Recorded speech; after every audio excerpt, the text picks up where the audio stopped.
Welcome back to the Ed Show. Thanks for staying with us tonight. The president and jobs. Will he get any help? The president is focused on his jobs message. He knows the American people are on his side. The polls show it. And he knows Republicans don't have a plan to get Americans back to work because they haven't unveiled it. They just want to beat this guy. That's all they want to do. They want to beat President Obama. Listen to Speaker Boehner today. Nothing has disappointed me more than what's happened over the last 5 weeks. To watch the President of the United States give up on governing, give up on leading, and spend full-time campaigning. We're legislating, he's campaigning.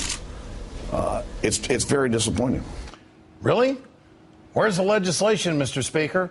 Show me one page, not a bill, just a page of jobs legislation passed by your chamber. John Boehner presides over a do-nothing Congress. President Obama knows his leverage in this situation is with the American people. He made it clear again today. Will Congress do something? If Congress does something, then I can't run against a do-nothing Congress. If Congress does nothing, then it's not a matter of me running against them. I think the American people will run them out of town because they are frustrated and they know we need to do something big and something bold. You got to applaud the president for sticking with his message. Let Congress vote against his bill and explain it to their constituents as to why they oppose it. But you see, here's the stickler. The president wants the wealthiest Americans to pay just a little bit more to pay for this $447 billion jobs plan. And, of course, the Republicans want nothing to do with that. Joining me tonight is Sirius XM radio talk show host Joe Madison. Joe, good to have you with us tonight.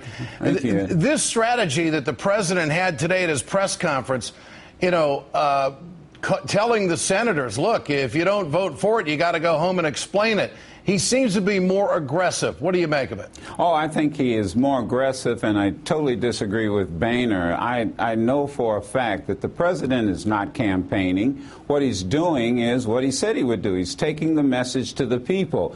You're right. They're not only not going to vote for it, which they have to explain why they're not going to vote for it, but they're not going to cast a vote, and particularly in the House, because here's what's going to happen. The people who are in New York, California, Chicago, even Dayton, Ohio, where I was born, they're now in the streets. Once they take a vote and they vote against it, as they will, now these members of Congress become a target. So the target now goes not only on Wall Street, but they also will go to the members of Congress, and that's what they don't want, Ed. That's why there's no action. That's why there's, I'm not going to do anything, because they know the people on the streets will now target them when they go home, particularly for these holiday recesses. Well, he was calling them out again today. Here's what President Obama said about Senate Leader Mitch McConnell. But I'm also dealing with a Republican majority leader who said that his number one goal was to beat me, not put Americans back to work, not grow the economy, not help small businesses expand, but to defeat me. Do you see the president sitting down with the Republicans to compromise after saying that?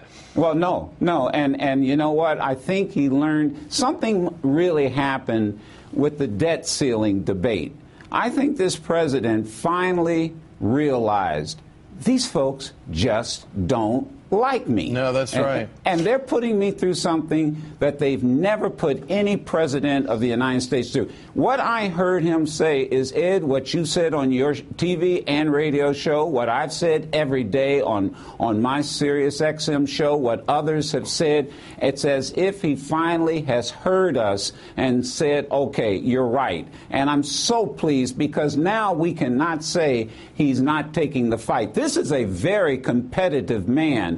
He's not campaigning. This is where everybody is wrong. He's not campaigning for re-election. He's campaigning to get this jobs bill passed, and I think he's smart, because let the Republicans shoot each other like a circular firing squad, and then come January, February, when things thrash out among the candidates, then you're going to see him in campaign mode. Here's President Obama again going after McConnell. If Mr. McConnell chooses to vote against it, or if members of his caucus choose to vote against it, I promise you we're going to keep on going, and we will put forward maybe piece by piece, each component of the bill. And each time they're going to have to explain why it is that they'd be opposed to putting teachers back in the classroom or rebuilding our schools or giving tax cuts to middle-class folks. So, Joe, what's the Republican answer to this? I mean, the fact is you've got the president with a distinctive plan on the table. It is all about taxes. They just don't want to serve it up at the top 1%, do they? No, oh, absolutely not. And that's why people are in the street. This, you know, I've been involved in demonstrations most of my adult life, and I was told by Benjamin Hooks once, he said, Joe, you know, either demonstrations are well organized or they're spontaneous. This is a spontaneous reaction, and look who's out there. You saw them. I saw them today in Washington, D.C. They had an Occupy D.C. day. You've got grandmothers with their grandsons. You've got everybody out there. You've got college students. You've got people out there with degrees who can't get jobs. And for Limbaugh to call them, did you hear what he referred to them the other day as human debris? Human debris. This is what's going to cause these Republicans to lose their seat or come around to the president. Joe, good to have you with us tonight. Thank and you. Congratulations on 10 years on Sirius XM, my friend. Way to go. I'm looking for another 10 years. I hope so. Rick Perry had 4 days to come up with his answer to his hunting lodge controversy, and he still screwed it up. We'll play it for you next. Stay with us.